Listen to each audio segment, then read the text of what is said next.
ആണവായുധം വെച്ച് ഇറാൻ വിലപേശുന്ന തരത്തിലാണ് രണ്ടാം ഘട്ടത്തിലായി ഇറാൻ അമേരിക്കക്ക് മുൻപാകെ സമർപ്പിക്കപ്പെട്ട സമാധാന നിർദ്ദേശങ്ങൾ.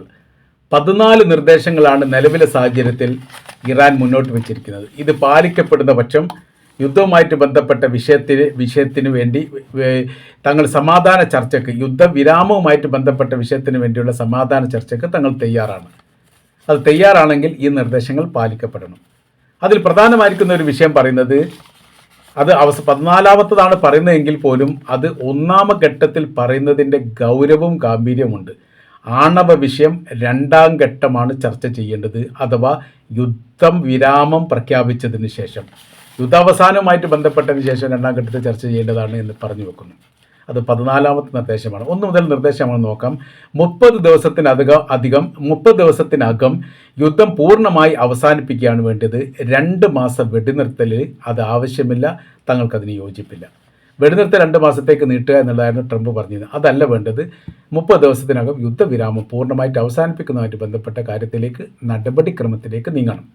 രണ്ടാമത്, താൽക്കാലികപരമായിരിക്കുന്ന വെടിനിർത്തലിന് പകരം പൂർണ്ണമായിരിക്കുന്ന യുദ്ധവിരാമം. അത് ഒന്നാമത്തേതിൻ്റെ തുടർച്ച തന്നെയാണ് പറയുന്നത്, ഒന്നും കൂടി അടിവരയിട്ട് പറയുന്നു എന്ന് മാത്രം. മൂന്നാമത്തത്, വീണ്ടും ആക്രമിക്കില്ലെന്ന് മധ്യസ്ഥർ മുഖാന്തരം തങ്ങൾക്ക് ഉറപ്പ് കിട്ടണം. അഥവാ സുരക്ഷാ ഗ്യാരണ്ടി വേണം. അത് ഇസ്രായേലും അമേരിക്കയും 2025 ആക്രമിച്ചിട്ടുണ്ട്, 2026 ആക്രമിച്ചിട്ടുണ്ട്. ഇനി 2027 ആക്രമിക്കില്ല എന്ന് ഉറപ്പൊന്നും പറയാൻ വേണ്ടി പറ്റില്ല. അവർ പറഞ്ഞാൽ അവരുമായിട്ടുള്ള കരാറിനോട് ഞങ്ങൾക്ക് താല്പര്യം വിശ്വാസവുമില്ല. മധ്യസ്ഥരുടെ കരാർ വ്യവസ്ഥ വ്യക്തമാക്കണം. ഞങ്ങൾ മധ്യസ്ഥരോടാണ് പിന്നീട് ആക്രമിച്ചാൽ ചോദിക്കുക, നിങ്ങൾ ഞങ്ങളോടൊപ്പം നിൽക്കുകയും വേണം. അഥവാ മൂന്നാം ഘട്ട ഈ കരാർ വ്യവസ്ഥയൊക്കെ പാലിച്ചതിന് ശേഷം വീണ്ടും അമേരിക്ക ആക്രമിക്കുകയാണെങ്കിൽ തീർച്ചയായും ഞങ്ങൾ ആക്രമിക്കും എന്നുള്ള കാര്യത്തിൽ സംശയമൊന്നുമില്ല. തിരിച്ചടി ഉണ്ടാകുന്ന സമയത്ത് നിങ്ങൾ ഞങ്ങൾക്കൊപ്പമാണ് നിൽക്കേണ്ടത്. കാര്യം കരാർ തെറ്റിച്ചതും അത് ലംഘിച്ചതും ചതി ചെയ്തതും അമേരിക്കയാണ്, അല്ലെ ഇസ്രായേലാണ് എന്നതിനാൽ അവർക്കൊപ്പം നിൽക്കാൻ വേണ്ടി പറ്റില്ല. ന്യായീകരിച്ചിട്ടുകൊണ്ട് പ്രത്യേകിച്ച് കാര്യവുമില്ല എന്ന് ചുരുക്കം. നാലാമത്തത്, ഇറാന് ചുറ്റുമുള്ള അമേരിക്കയുടെ സൈനിക സാന്നിധ്യം ഒഴിവാക്കണം. പരിസര മേഖലയിലുള്ള സമ്മർദ്ദം കുറയ്ക്കുകയും വേണം. അഥവാ ഇറാൻ്റെ ചുറ്റുഭാഗത്ത് കടൽ പരപ്പിലൊക്കെ ഒരുപാട് യുദ്ധ കപ്പലുകളും അത് യുദ്ധവിമാന വാഹിനി കപ്പലടക്കമുള്ള സംവിധാനങ്ങളുണ്ട്. രാത്രി കാലങ്ങളിലൊക്കെ ഇതിലൂടെ പോകുന്ന സമയത്ത് വലിയ രീതിയിൽ പ്രയാസം അമേരിക്കയുടെ കപ്പൽ ഉണ്ട് എന്ന കാരണത്താൽ തന്നെ ഉണ്ട്. കാര്യം അവർ വെടിവെച്ചാലോ അവരെന്തെങ്കിലും പ്രശ്നങ്ങൾ ഉണ്ടാക്കിയാലോ ആരോട് ചോദിക്കാനില്ല, മരണം വരിക്കേണ്ട ഒരു സ്ഥിതി ഉണ്ടാവും, കപ്പൽ അപ്രത്യക്ഷമാകുന്ന സ്ഥിതി ഉണ്ടാവും. ശ്രീലങ്കൻ്റെ കടൽ തീരത്ത് വെച്ചിട്ടാണ് ഇറാൻ്റെ കപ്പൽ അമേരിക്ക മുക്കുന്നത്. 62ഓളം ആളുകൾ കൊല്ലപ്പെട്ടതുമായി ബന്ധപ്പെട്ട വിഷയം, 30 ചില ആളുകൾ കാണാതായ വിഷയം, ഒരുപാട് പ്രശ്നങ്ങൾ ഉണ്ടായിട്ടുണ്ട്. അത് അറിഞ്ഞതുകൊണ്ടാണ്. അറിഞ്ഞിട്ടില്ലെങ്കിൽ ഒരു കപ്പൽ അപ്രത്യക്ഷമായി എന്ന് മാത്രം എഴുതി അവസാനിപ്പിക്കുകയായിരുന്നു ചെയ്യുക. നാലാമത്തെ, ഇറാൻ ചുറ്റുമുള്ള അമേരിക്കയുടെ സൈനിക സാന്നിധ്യം ഒഴിവാക്കി പരിസര മേഖലയിൽ സമ്മർദ്ദം കുറയ്ക്കുകയുമാണ്.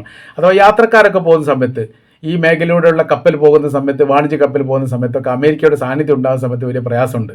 അവർ പ്രത്യേകമായിരിക്കുന്ന ഒരു ശബ്ദങ്ങൾ ഈ കപ്പലിൽ നിന്നുണ്ടാകുന്നു എന്ന് പറയപ്പെടുന്നു. മാത്രമല്ല, അവരിങ്ങനെ രാത്രി കാലങ്ങളൊക്കെ വെടിവെച്ച് കളിക്കുന്ന പോലെ മേലോട്ടൊക്കെ ഇങ്ങനെ വെടിയുണ്ട പോകുന്ന തരത്തിലുള്ള തീ തുപ്പുന്ന രീതിയിലുള്ള പ്രാക്ടിക്കലായിരിക്കും ഒരു പക്ഷേ കപ്പലുള്ളത്. അത് മറ്റുള്ളവർക്ക് വലിയ ഭയം ഉണ്ടാക്കുന്ന കാര്യമാണ്. അത് അവിടുന്ന് ഒഴിവാക്കണം. അഞ്ചാമത്തത്, ഓർമസ് ഉപരോധം പൂർണ്ണമായ രീതിയിൽ പിൻവലിക്കണം. ഓർമസ് ഉപരോധത്തെ പറ്റി പറഞ്ഞിങ്ങനെ കടൽ പരപ്പിലെ മറീനുകൾ ഒഴിവാക്കിയിട്ടുള്ള ഓർമസ് ഉപരോധമാണ് പിൻവലിക്കേണ്ടത്. ഈ മേഖല കേന്ദ്രീകരിച്ചുകൊണ്ട് ഒരുപാട് അമേരിക്കയുടെ കപ്പലുണ്ട്, വെസൽസ് ഉണ്ട് എന്നൊക്കെയാണ് പറയുന്നത്. അതിനെ ഒഴിവാക്കണം. അത് ഒഴിവാക്കിയിട്ടില്ലെങ്കിൽ യുദ്ധവുമായിട്ട് ബന്ധപ്പെടാത്ത കപ്പലുകൾക്ക് പോലും ഈ മേഖലയിലൂടെ പോകാൻ വേണ്ടി അമേരിക്കയുടെ മറീനുകൾ ഉള്ള കാരണത്താൽ കഴിയുന്നില്ല. അതും മേലെ പറഞ്ഞതും ഏകദേശമൊക്കെ സെയിമാണ്. ആറാമത്തത്, ഓർമസ് കടലിനായി പുതിയ ഭരണ സുരക്ഷാ സംവിധാനം കൊണ്ടുവരണം. ഇവിടെ ഒരു പ്രശ്നം എന്ന് പറയുന്നത്, ഓർമസ് കടലിനായി പുതിയ ഭരണ സുരക്ഷാ സംവിധാനം കൊണ്ടുവരണമെന്ന് പറയുന്ന സമയത്ത് ഓർമസ് എന്ന കടലും അതുമായിട്ട് ബന്ധപ്പെട്ട മേഖലയെല്ലാം ഇറാൻ്റെ കൈവശത്തുള്ള ഇറാൻ്റെതാണ്. അപ്പോൾ ആ സംരക്ഷണവുമായിട്ട് ബന്ധപ്പെട്ട കാര്യങ്ങൾ ഉണ്ടാക്കേണ്ടതും അതുമായി ബന്ധപ്പെട്ട കാര്യങ്ങൾ ചെയ്യേണ്ടത് ഇറാൻ തന്നെയാണ്. പക്ഷേ ഈ കരാർ വ്യവസ്ഥയിൽ അത് പറഞ്ഞിട്ടുണ്ട്. പക്ഷേ അതിൻ്റെ ഉദ്ദേശം എന്താണെന്നോ അതേക്കുറിച്ച് വിശദീകരണമോ ഇതിൽ കാണാൻ വേണ്ടി പറ്റുന്നില്ല. കടലിനായി സുരക്ഷാ സംവിധാനം കൊണ്ടുവരണം എന്ന് പറഞ്ഞാൽ ഇറാൻ ഒരിക്കലും അമേരിക്കയുമായി സംയുക്തമായ രീതിയിലൊരു സുരക്ഷാ സംവിധാനം ഉണ്ടാക്കില്ല. ഇറാൻ്റെതാണെന്ന് എല്ലാ സമയത്തും അവകാശപ്പെടുന്ന സമയത്ത് അതിനപ്പുറം ഒരു രീതി അവരോട് പറയാനും സാധ്യതയില്ല. പക്ഷേ ഈ കാര്യത്തെക്കുറിച്ചൊരു വിശദീകരണം ഇതിൻ്റെ ഭാഗത്ത് വന്നിട്ടില്ല. അതെന്താണെന്ന് ഒരു പക്ഷേ അടുത്ത ദിവസങ്ങൾ അറിയാൻ വേണ്ടി സാധിക്കും. ഏഴാമത്തേത്, അമേരിക്കയുടെ നാവിക ഉപരോധം നിർത്തുകയും കടൽ ഉപരോധം പിൻവലിക്കുകയും വേണം. നാവിക ഉപരോധവുമായിട്ട് ബന്ധപ്പെട്ട കാര്യങ്ങൾ ഇപ്പോൾ ഹോർമുസ് കടലിൽ നടക്കുന്നുണ്ട്. അതങ്ങോട്ട് ഇല്ലാതാക്കണം. അങ്ങനെ ആ സമയത്ത് മാത്രമേ മറ്റുള്ള കപ്പലുകൾക്ക് പോകാൻ വേണ്ടി സാധിക്കൂ എന്നുള്ളത്. എട്ടാമത്തെ, ഇറാൻ്റെ പരമാധികാരം അംഗീകരിക്കുകയും ഹോർമുസിൻ്റെ അവകാശം ഇറാനിൽ നിജപ്പെടുത്തുകയും വേണമെന്നുള്ള. ഇന്ന് ഇറാനിൽ നിജപ്പെടുത്തി ഇവിടെ പറയുന്നുണ്ട് മുകളിൽ ഓർമസ് കടലിനായിട്ട് പുതിയ ഭരണ സംവിധാനം ഉണ്ടാക്കണം എന്ന് പറയുന്നത്. രണ്ടും വ്യത്യസ്തമാണ്. ഏതായിരുന്നാലും അതിനൊക്കെ ഉദ്ദേശ കാര്യങ്ങളുണ്ടാവും. ഇറാൻ എന്തെങ്കിലും എഴുതി വിടില്ല എന്ന് ഉറപ്പാണ്. അപ്പോൾ ഇറാൻ്റെ പരമാധികാരം അംഗീകരിക്കണം എന്ന് പറയുന്ന സമയത്ത് ഒരു രാജ്യം, ആ രാജ്യത്തിൻ്റെ ഭരണഘടന, അവിടുത്തെ ജനങ്ങൾ, ഗവൺമെൻറ്, സൈനിക സംവിധാനങ്ങൾ ഇതെല്ലാം കൂടി കൂടിച്ചേരുന്ന അവർക്ക് സംരക്ഷണം നൽകുന്ന ഒരു സംവിധാനത്തിൻ്റെ പേരാണ് ഗവൺമെൻറ് എന്ന് പറയുന്നത്. ഈ പൗരന്മാരുടെ ഭൂമി, അവരുടെ ജീവന്, അവരുടെ സുരക്ഷ, അവരുടെ പരിപാലനവുമായിട്ട് ബന്ധപ്പെട്ട കാര്യങ്ങൾ, ഇതിന് സംരക്ഷണം നൽകുകയും അവർക്ക് ആവശ്യമായ കാര്യങ്ങൾ എത്തിച്ചു കൊടുക്കുകയും അവരിൽ നിന്ന് മാന്യമായ രീതിയിൽ ടാക്സ് ഇനത്തിലുള്ള നികുതി വാങ്ങുകയും ചെയ്യുക. ആ വിഭാഗത്തെയാണ് ഗവൺമെൻറ് എന്ന് പറയുന്നത്. എന്താണ് ഗവൺമെൻറ് എന്നൊക്കെ ചോദിക്കാറില്ലേ? ആ ഗവൺമെൻറ് ഇതാണ്. അപ്പോൾ അതിന് ഉള്ള ഉത്തരവ് എന്ന് പറയുന്നത് ഒരു രാജ്യത്തെ ജനങ്ങൾ, ആ ജനങ്ങളുടെ സംരക്ഷണം, അവരുടെ ആരോഗ്യപരമായ പ്രശ്നങ്ങളെല്ലാം, അവർക്ക് തൊഴിൽ, അവർക്ക് പാർപ്പിടം, വിദ്യാഭ്യാസം, ആരോഗ്യം, ഇതിനൊക്കെ സംരക്ഷണം, ഇതെല്ലാം ചെയ്യുന്നതിന് ഗവൺമെൻറ് എന്ന് പറയുന്നു. അപ്പോൾ അതൊരു പരമാധികാര രാജ്യമായിരിക്കും. ആ പരമാധികാര രാജ്യത്തിന് നേരെയാണ് 2025-26 ഇങ്ങനെ നിരന്തര ആക്രമണം നടത്തുന്നത്. അവിടെ മാത്രമല്ല, അവരുടെ സൈനിക മേധാവി പുറത്തു പോകുന്ന സമയത്ത് ബാഗ്ദാദിൽ വെച്ചിട്ട് കാസിം സുലൈമാനി എന്ന ഇറാൻ്റെ സൈനിക മേധാവിയെ കൊലപ്പെടുത്തിയൊരു സംഭവം ഉണ്ടായിട്ടുണ്ട്. അങ്ങനത്തെ കുറേ പ്രശ്നങ്ങളുണ്ട്. ഇത് രാജ്യത്തിൻ്റെ പരമാധികാരം മാനിക്കാത്തത് കൊണ്ട് ചെയ്യുന്ന പ്രവർത്തനമാണ്. അത് അവസാനിപ്പിക്കണം.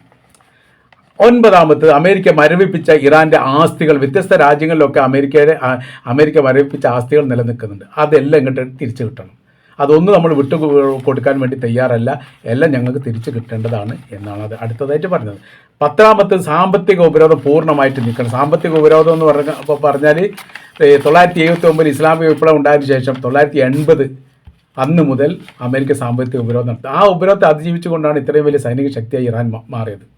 ഒരുപാട് തന്ത്രങ്ങളൊക്കെ ഉപയോഗിച്ചിട്ടുണ്ട്. മറ്റു വശം അത് എന്ത് ചെയ്യണം? സാമ്പത്തിക ഉപരോധം നീക്കുന്ന സമയത്ത് തന്നെ അവരുടെ രാജ്യത്തിൻ്റെ കറൻസിയുടെ മൂല്യം ഉയരും.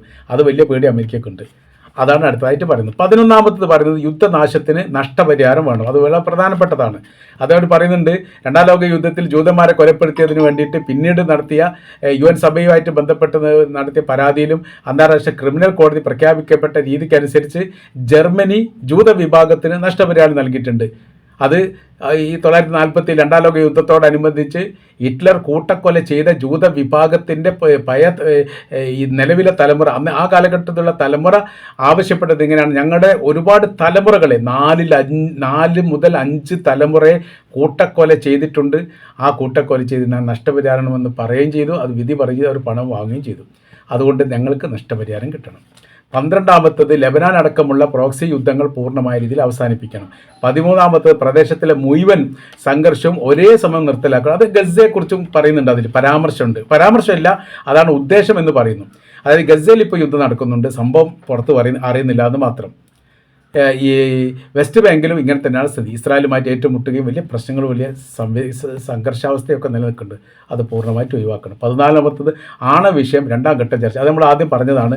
ആണവ വിഷയം 2ാം ഘട്ടം ചർച്ച ചെയ്യാം. 13, ഈ ഞങ്ങളുടെ പ്രഖ്യാപനങ്ങൾ പറഞ്ഞ് ഞങ്ങളുടെ നിലപാടുകൾ അംഗീകരിച്ചു കഴിഞ്ഞാൽ, യുദ്ധവുമായിട്ട് ബന്ധപ്പെട്ട കാര്യങ്ങൾ അവസാനിച്ചു കഴിഞ്ഞാൽ അടുത്ത ഘട്ടത്തിലേക്ക് എന്ത് ചെയ്യാൻ പറ്റും? ആണവ വിഷയം ചർച്ച ചെയ്യും.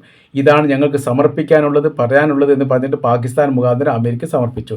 ട്രംപ് ഔദ്യോഗികമായിട്ട് വിശദീകരണം നൽകിയിട്ടില്ല, മറുപടി നൽകിയിട്ടില്ല. ഇത് പൂർണ്ണമായ രീതിയിൽ അംഗീകരിക്കാൻ പറ്റില്ലെന്ന് അദ്ദേഹം പറഞ്ഞിട്ടുണ്ട് എന്ന് പറയപ്പെടുന്നു. എന്നാൽ അതിനെക്കുറിച്ചുള്ള ഒരു വിശദീകരണങ്ങളൊക്കെ വല്ലാതെ വൈകാതെ പുറത്ത് വരും എന്നാണ് ഈ മനസ്സിലാക്കാൻ വേണ്ടി പറ്റുന്നത്. അങ്ങനെ അല്ലെങ്കിൽ പിന്നീട് ഒരു യുദ്ധമാണ്. അത് കഠിനമാണ്, മൂർച്ചയുള്ളതാണ്, താങ്ങാൻ പറ്റാത്തതാണ്. വിഡ്ഢിത്തം എങ്ങനെ വിളിച്ചു പറഞ്ഞതുകൊണ്ട് കാര്യമില്ല. അതിൻ്റെ പ്രതിഫലനം നീണ്ട രീതിയിൽ അമേരിക്കയും ജനങ്ങളും അനുഭവിക്കുന്ന തരത്തിലായിരിക്കും എന്നുള്ളതും, അറേബ്യൻ മേഖല കേന്ദ്രീകരിച്ചുള്ള എല്ലാ സൈനിക ബേസും തകർക്കപ്പെടുന്ന രീതിയിലേക്ക് തങ്ങളുടെ സംവിധാനങ്ങളും ആയുധങ്ങളും അവിടേക്ക് അഡ്രസ്സ് അന്വേഷിച്ച് വരും എന്ന് പോലും ഈ വിഷയമായിട്ട് ബന്ധപ്പെട്ട് ഇറാൻ പറഞ്ഞിരിക്കുകയാണ്. വളരെ ഗൗരവമുള്ള ഒരു വിഷയമായിട്ടാണ് ഇതിപ്പോൾ ലോകം ചർച്ച ചെയ്യുന്നത്.